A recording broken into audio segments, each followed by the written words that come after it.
Greetings, beautiful people. Welcome back to my channel. My name is Creatrix, and I hope that this video is finding you well.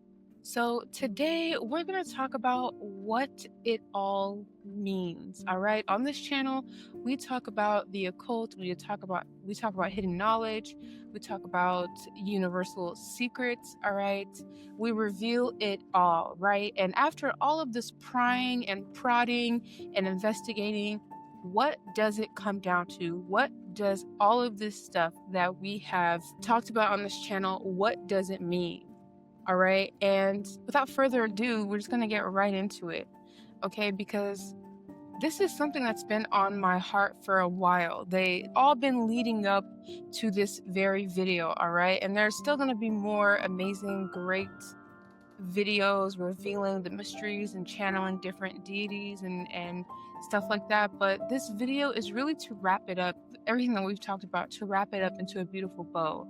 All right. And so it's so funny. All of this digging, all of this investigating, just to land us right back where we started, which is none of it matters. None of it matters. And what do I mean by that? Right? Knowing all of this occult information, knowing, all of these things that we are supposed to do, and all these strategies, right, to win this Earth Realm game, none of it matters. That's the truth, and that's why in the Bible, Yeshua or Jesus makes it very clear that being like a child is so important. Children, they don't theorize, they don't philosophize, they don't investigate, they just live, they just exist, all right, in their happiness, in the present moment. They're not off, their mind isn't off somewhere else thinking about the past or the future or what could happen, or doing research or science and why is this like this, why is this like that. No, the point of being here, or at least the point that we are supposed to arrive to, or hopefully we arrive to, all of these twists and turns that we've made in life, all of these things that we have, come up with and thought about and experienced, our lived experience, the lessons that we've learned from it, right? It's all supposed to bring us back to where we started. And we're supposed to realize, and hopefully we do realize, that there's no right or wrong, there's no good or bad, there's just existing. Mistakes aren't really mistakes, right? Because everything that we do, say, experience is going to be used for our best and highest good, right? Even if our time here on this Earth realm is cut shorter than we would like it to, right? Even the next lifetime, there's a whole next lifetime, and a lifetime after that, and a lifetime, no matter, how many you want, you can have as many as you want. All right. So that's the point, is children are so beautiful and so pure. And the reason why Yeshua says that we should be like children is because children know that they're always safe. They are there for the joy. They're there for the happiness. They're there for whatever emotions come their way. They don't discriminate. Whatever they feel, they allow themselves to experience it. They might have a reaction. They might not have a reaction, right? I'm not saying that maturing and being able to feel without reacting isn't important, but the childlike aspect of not judging, right? Children love everybody, no matter where they're at in life, right? Children respect and want to play with everyone. Maybe children don't have a concept of respect, but what I mean is that children don't, turn their noses up to people, no matter what situation they're in. Children are unaware, they aren't looking over their shoulder, they're not constantly thinking about protecting themselves. They just do. They feel protected, embody safety, right, by experiencing this realm in a way to where they don't have to use logic or their mind to constantly assess and be obsessed with their safety, right? They just exist. And so everything that we've talked about on my channel is supposed to lead us to this very point. We like to categorize things as good or bad, righteous versus evil, God, devil, white, black. But we can experience things in moderation. You know, all of us have come here with a strategy, and all of us are here to not only play out that strategy, but if you are somebody who buys into the paradigm that there is good and bad, you might not be able to live out your strategy, the strategy that you came here to uh, to live out in order to get to your highest and best self, right? You might have to experience alcohol. You might have to experience a hoe phase. You might have to experience what we consider the worst of the worst. You might have to experience the homelessness. You might have to experience certain things that we deem unrespectable, right? That we deem evil or that we deem terrible, right? In this realm, in order to get to your best and highest self. To say that we are imperfect, to say that we make mistakes, to say that, you know, the things that we do land us in situations to where we have to dig ourselves out of a hole, is to really reduce the amount of intelligence and complexities that our spirit guides, the Most High, what you like to call God, right, really embodies. Because we put ourselves in the seat of being in control of everything, when in reality, we really don't have that much control. Our spirit guides are really the ones playing puppeteer and letting all of this play out. All right. They have a big say so in how things go in our life. All right. And the things that we're supposed to know are going to happen, the things that we're not supposed to know aren't going to happen, or the things that we're not supposed to know are going to happen, are because if we knew what was going to happen, we might not do it. But some of those things are necessary for us to reach a certain level in our ascension, right? Like even somebody who you know, I consider myself somebody who's gifted to be able to accept guidance from my spirit guides, and you know, they speak to me loud and clearly because I have done the work to be able to receive that. And anybody can do what it is that I'm doing, right? And actually people do this on a on different levels, right? There's people who are more aware of it and there's people who are less aware of it. But believe it or not, your spirit guides are really calling the shots. All right. So like even someone like me who can have, you know, direct conversation with my spirit guides, I don't get to know everything about my life. Like sometimes I get this feeling that people who are oracles or psychics or whatever, people who don't consider themselves those things, they look at us and they say like, wow, this person has a leg up, or this person has a one up, or this person has an unfair advantage in life. Like, how do they get to know what's going to happen? How do they get to know, you know, certain things? And the truth is that even though we've opened ourselves up to this gift, that, you know, we've answered the calling, that doesn't mean we have an unfair advantage. It's actually even more so difficult, right? Our lives could be more difficult than the regular, right? When you answer the call to be a psychic, to be an oracle, to be able to see the unseen, it's because your life is destined to be shrouded in mystery.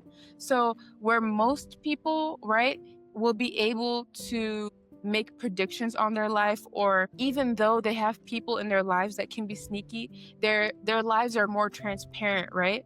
People like me, our lives are less transparent, right? I get more information through readings and through talking with my spirit guides and being guided by them than I'm able to do, right? That I get more guidance from my spiritual side than I do my logical side, because my logical side just isn't there. Like, not to say that I'm stupid, but sometimes I'm like, you know, sometimes I feel like I'm autistic, or not that autistic are the S word, but you know, autistic people think differently. We're like, I feel very neurodivergent and neurospicy, and you might too. You know, if you feel like you're neurodivergent and you don't think like other people and you're not capable of thinking the way that other people do, it's probably because you have a very active spiritual aspect to you, right? Because everyone should be balanced out. And that's how the earth realm stays balanced, right? And fair, right? Nobody has an unfair advantage on this realm. However, we are very different beings, right? We're unique. We have different talents, different things that we can tap into. And let's say somebody is very logically inclined, right? Their spiritual side might not be best, but someone who is very spiritually inclined, their logical side might not be, out of this world. So I rely heavily on my spiritual side to be able to navigate through this realm, and you could as well, because your life could very much so be shrouded in mystery. There could be a lot of, things that you're not hip to, that a lot of secrets that people who are around you are holding from you, and the way that you're supposed to get around and through these obstacles is strictly by using your sixth sense, your third eye. Okay. And so, that's why some of us are able to tap into different vibrations and things of that nature, because we're meant to use them to our advantage, whereas somebody else can tap into different things and different levels of themselves to navigate their own existence on this realm. Okay.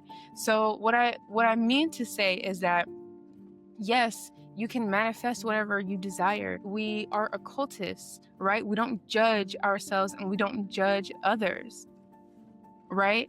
You live and let live, and know that you are protected and you are safe at all times. There is no heaven and there is no hell. And now, to the common person, that might seem very dangerous, right? To say that, because we feel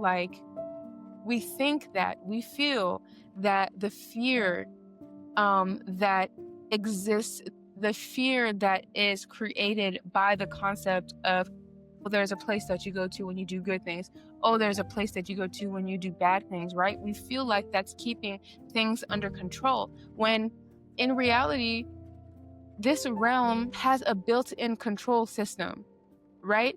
Just because you are somebody who doesn't look over your shoulder, just because you are a child, or just because you're childlike, just because you're innocent, just because you're pure, doesn't necessarily mean that you have a proclivity or that you manifest danger into your life, right? That's not the case. That's not how energy works.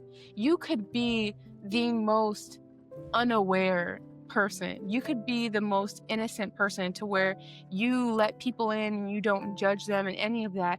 And you could actually be the most safest person on this realm. Or you could be somebody who's constantly looking over their shoulder, constantly feeling like they're 10 steps ahead, constantly draining yourself in order to make sure that your environment and your goals and all of that are under control, constantly protected. And you could be the most susceptible to danger. You could be the most susceptible and open to, like being taken advantage of, manipulated, and all of these different things, right? Because you're not in control. We are not in control. None of us are really that much in control, right? We have a certain aspect of us that's in control, but even that aspect of us is fed into by our spirit guides. For example, right? The ideas that we receive, right? The control that we have is the choice that we have is whether or not we pursue that idea, right? But our ancestors have ways of tricking us into pursuing certain ideas if we're not inclined to go after them, right?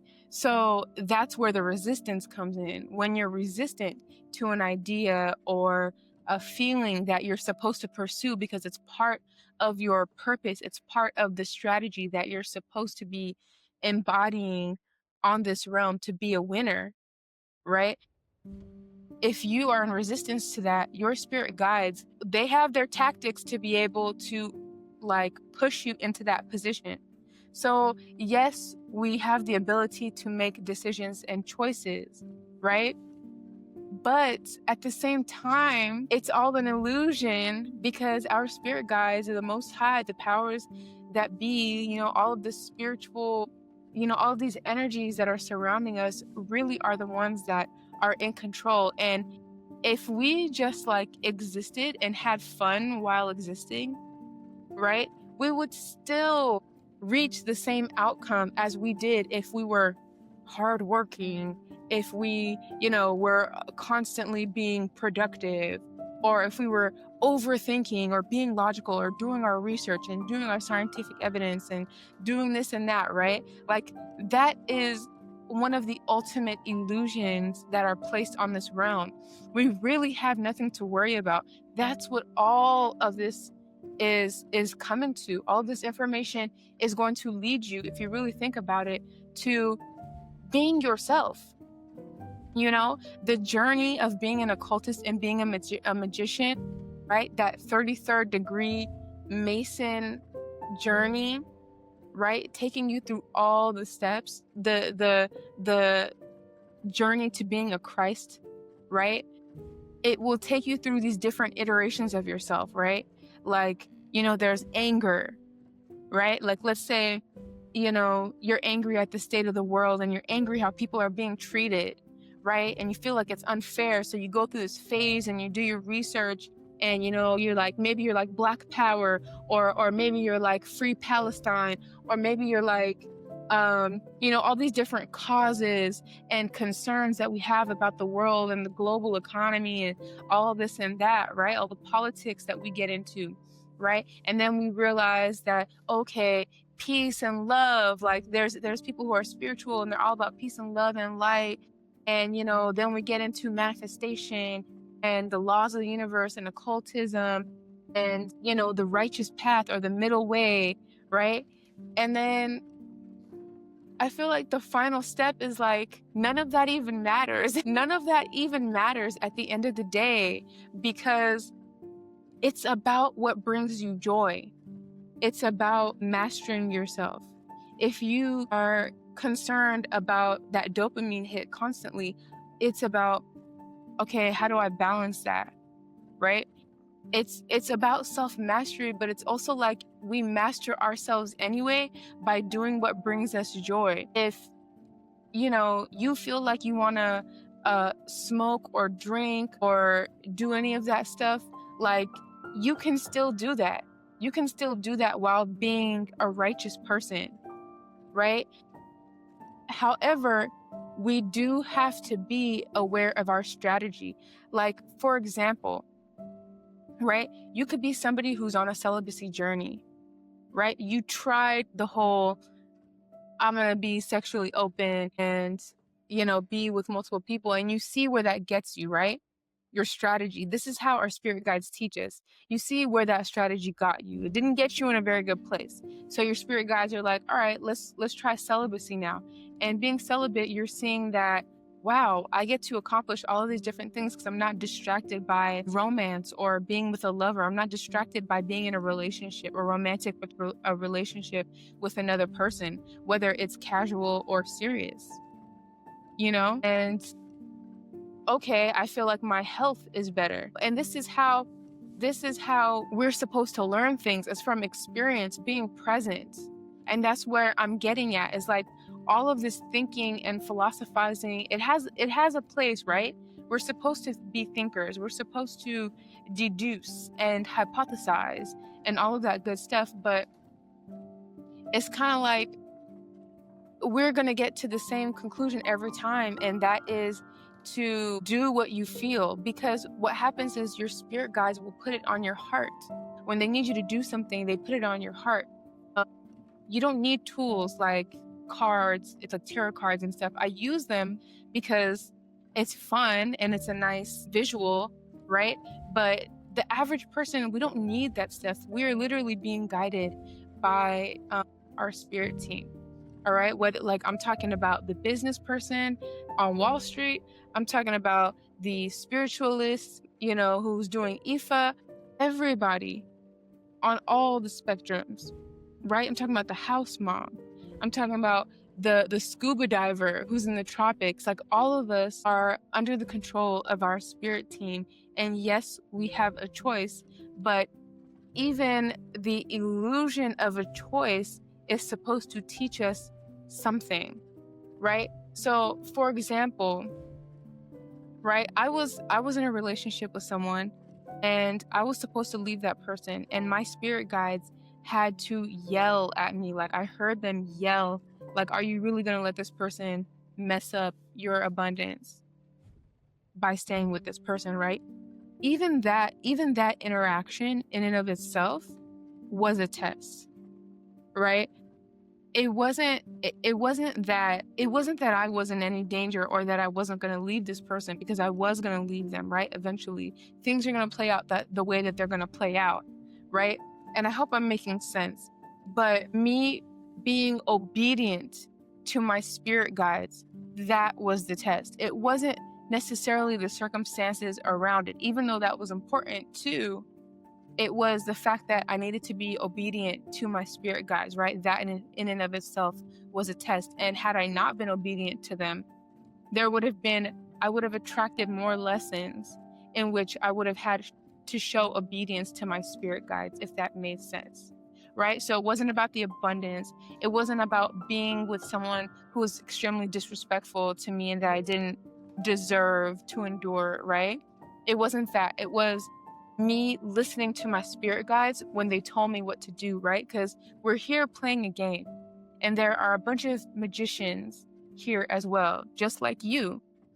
You're the magician, and there's other magicians, and we're all showcasing our talent as magicians, right? Some of our talents might manifest musically, or athletically, or with science or math, or arts, right? Our talents manifest in so many different ways, but at the base of it, at the foundation of it, it is the magic that we carry. So the better you are at your medium, at your talent, the better magician you are, right?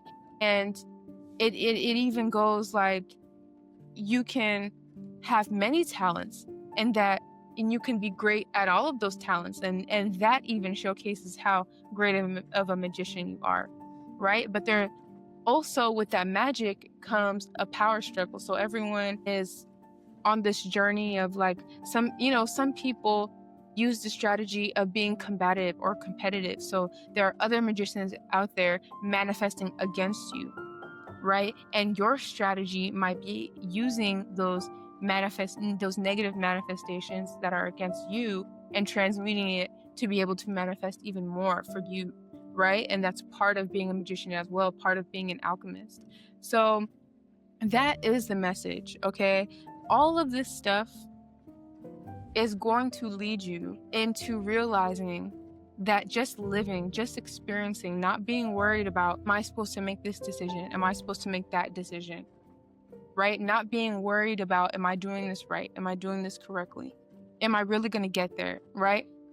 Your job isn't to worry about that. It's just to enjoy and experience and be in the present moment and receive the messages that you're supposed to receive the inspiration, and act on that inspiration. Just like a child doesn't sit there and wonder whether or not they are supposed to do something or not supposed to do something, or how they're going to manifest something.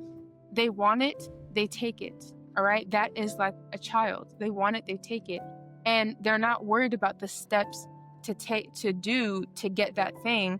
They just live their life, right? And things show up, right? They get fed, they get bathed, they get treated well, they get for the most part, right? Not all kids are treated well, but it's for a reason, right? Just as a side note, this might sound cruel, but this is the truth. Sometimes when there are harsh lessons that we need to learn in this realm, right? Our spirit guides will do us a favor and allow those harsh lessons, or previous karma, if you will, or just like negative energy.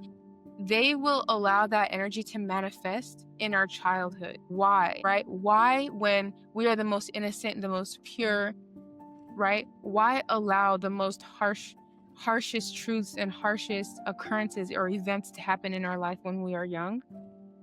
It is because we are so much more, we're so much more mutable. All right? We are flexible, so much more flexible as children.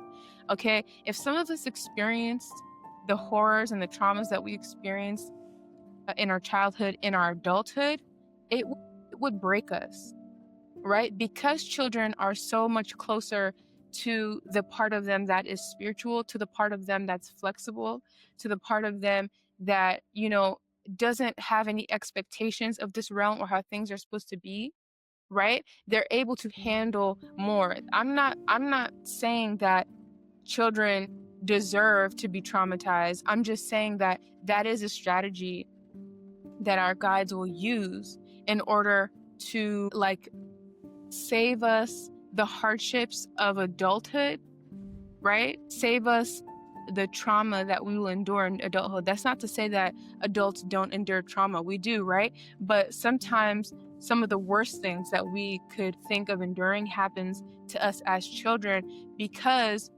there's a reason that we have to endure trauma that goes beyond karma. Trauma is actually the driving force in our ability to become master magicians. And I know it seems counterintuitive, but because there's this dualistic nature of this earth where you have to be able to, in order to receive the best parts of this earth realm, you have to be able to receive the worst parts of this earth realm, because being able to transmute and alchemize is such a foundational part of our magicianhood, right? We become the most powerful when we're able to endure the worst things and turn it into the best things. The energy, the actual dense energy of trauma is one of the best fuels to propel us forward quicker, faster, farther in our than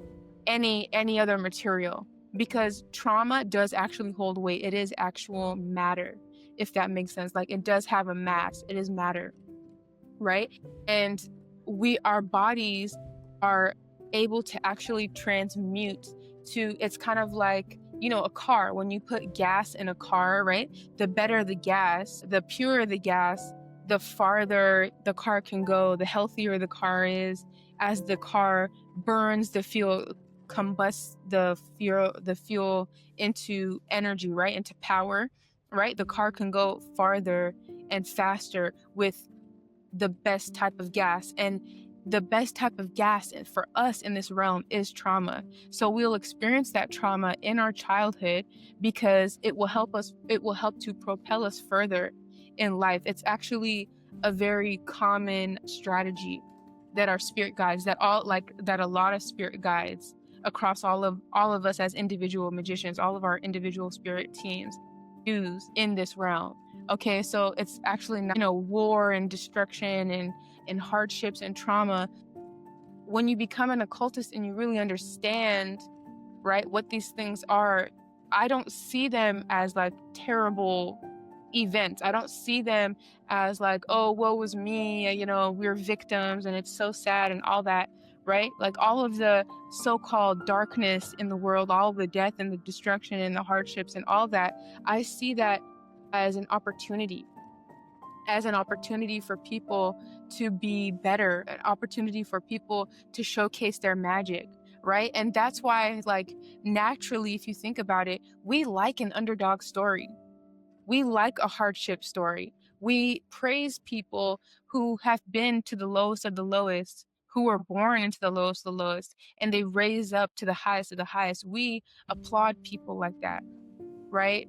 We like that story. We like that underdog type of energy, right? As a society, everywhere around the world, it's appreciated, right? And that's for a reason, right? Even in the spiritual realm, they respect that. They like that.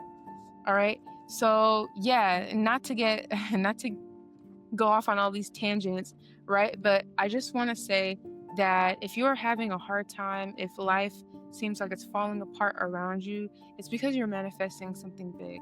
All right. And I know it's easier said than done, but you're going to be okay. You're going to be all right. Your spirit guides are totally in command. They are watching out for you. All right. Every step of the way, they have something planned for you.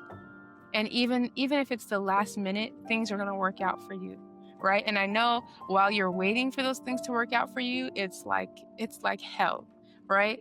And that is your choice. You could live in hell, you can live in heaven, right?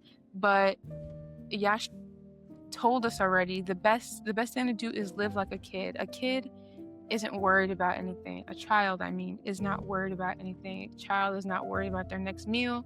A child is not worried about how they're going to get from point A to point B, right? A child is just there to experience, to live, to embody, to do what their true heart's desire is. All right. And that's why the heart chakra, I'm getting heart chakra energy. I feel like we need to focus on our heart chakras, or now is the time to focus on the heart chakra. And I'm getting like there's a big switch that's going to be turned on when you focus on your heart chakra. Okay. There's something coming forth, right, from you. Like you're giving birth to a new person again, but this time it's huge, right? It's gonna be a very different version of who you were in the past, and it's all surrounding your heart chakra, right? So yeah, the heart chakra work is going to be important at this time, and being childlike, letting go of the stress, of the worries, allowing yourself to experience, not being too concerned about what's good and what's bad, right? If you want to drink, go ahead and have a drink. If you want to, puff, pass, go ahead and do that a little bit, right?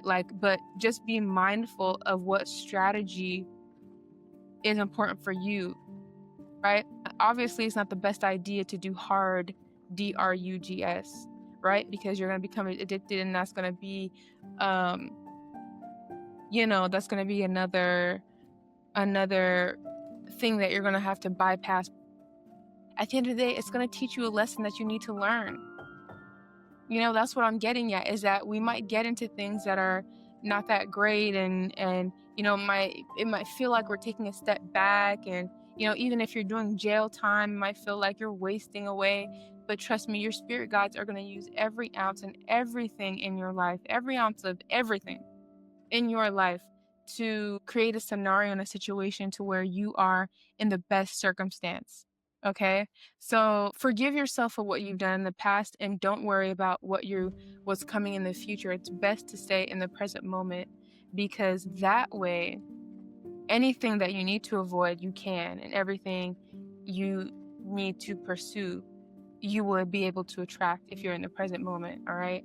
So yes, that is the message today. I love you all so very much. I hope that made sense, right? I know it's a very difficult concept to grasp, but hopefully it clicks for you, and you get to experience this in your own life, right? Even if you don't understand fully what it is that I'm speaking about, hopefully it clicks for you as you go through your spiritual journey, as you experience new things, and as you reflect back on what it is that you've already experienced, right? Yeah, I love you all so very much. Please feel free to follow me on my other social media channels. I leave them here, especially TikTok. I do post the most on TikTok. And if you're interested in a personal reading, feel free to book one on my website that is in the description box below. It's called Creatrixmagic.shop. All right.